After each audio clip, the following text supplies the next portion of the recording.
So this is my criteria for actually good code for a company. So it has to be easy to understand. That's number one, easy to understand. The second part is going to be hard to introduce new bugs. So it's really hard to introduce new bugs, even for a beginner. And the third is going to be any junior engineer can start picking it up.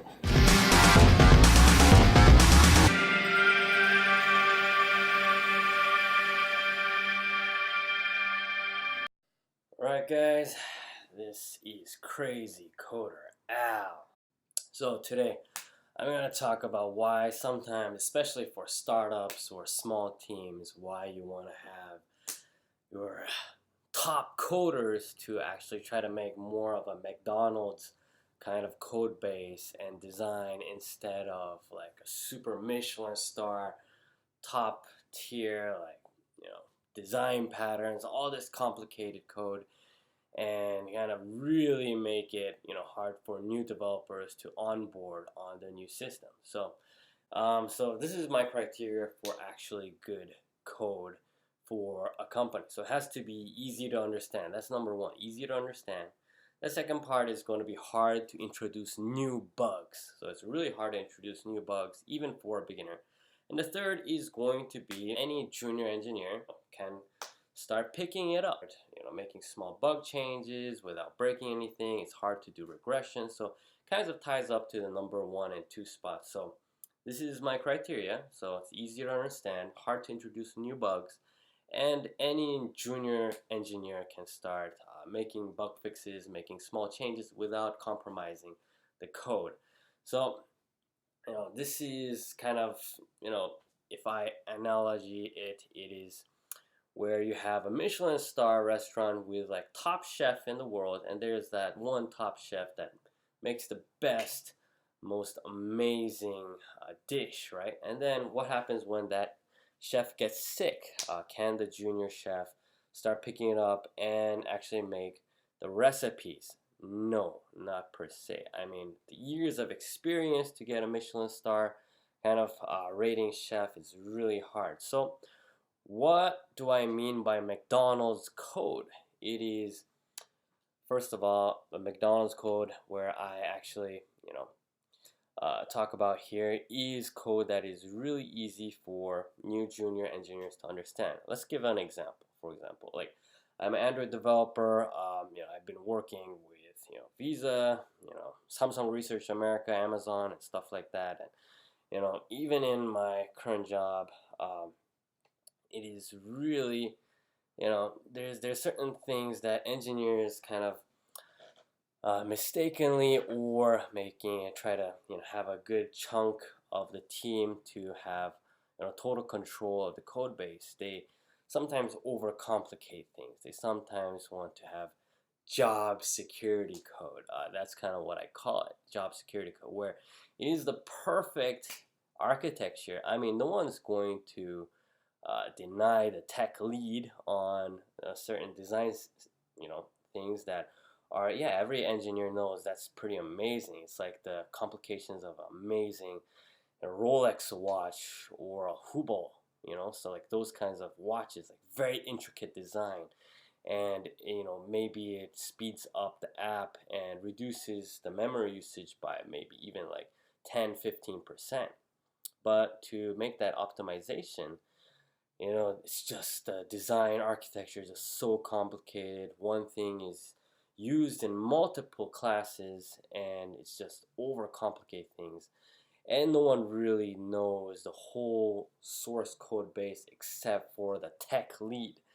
And that is kind of where, I've had situations and Visa, working with a tech lead there, and I was like asking, hey, you could do this in like 3 lines of code. Why are we making all these classes and like maybe 1,000 lines or something? I'm exaggerating here, but why are we doing all this complication to just optimize maybe a little bit of memory or a little bit of processing power? Why are we doing these things?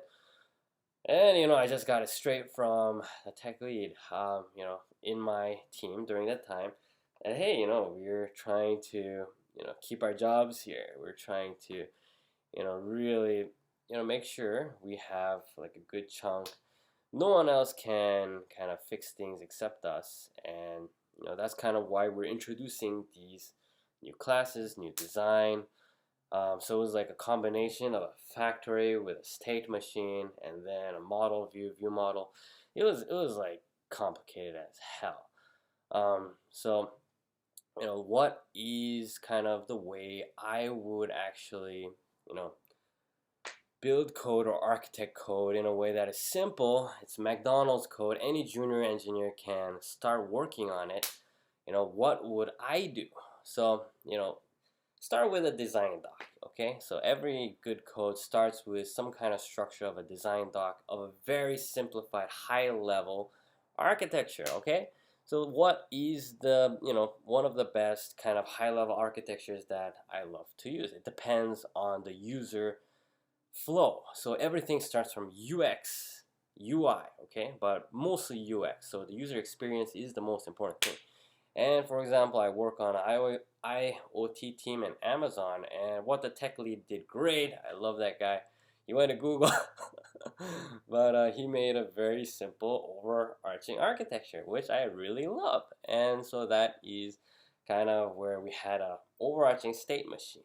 And then everyone knew that there is an overarching state machine, and inside each state machine, there's a simple way to onboard a new IoT device for your application. So I work with Android, and we had this very nice overarching simplified architecture that it was easy to understand. Okay, so now I know if I go into this class, okay, I know all the hierarchies there. So everyone in the team knows the overarching flow of the entire thing. So what happened when I worked at a certain team in my previous companies? I'm not going to say which one. I worked at Samsung and stuff like that.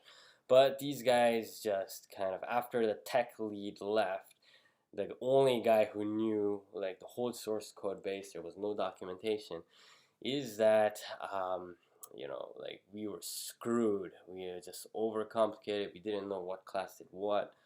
There was just chaos everywhere, and every time we got a new engineer, a new developer, they did partial refactoring instead of the entire code, and we had like it was just like having omelet with like a couple of rotten eggs in there, and it was super hard. So that is kind of where I want to caution.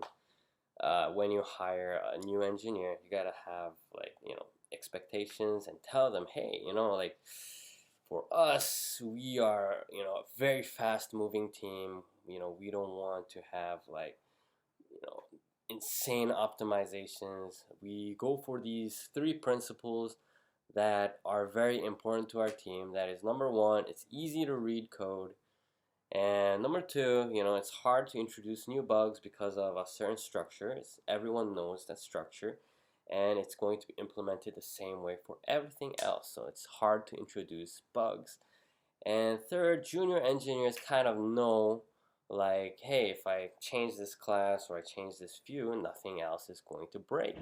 So those are the 3 things that I would like for almost every team or startup to have in their code structure and design, especially right before they even start coding. So that is kind of my idea, an ideal team, and ideal source code base, which I'd love a lot of teams to have.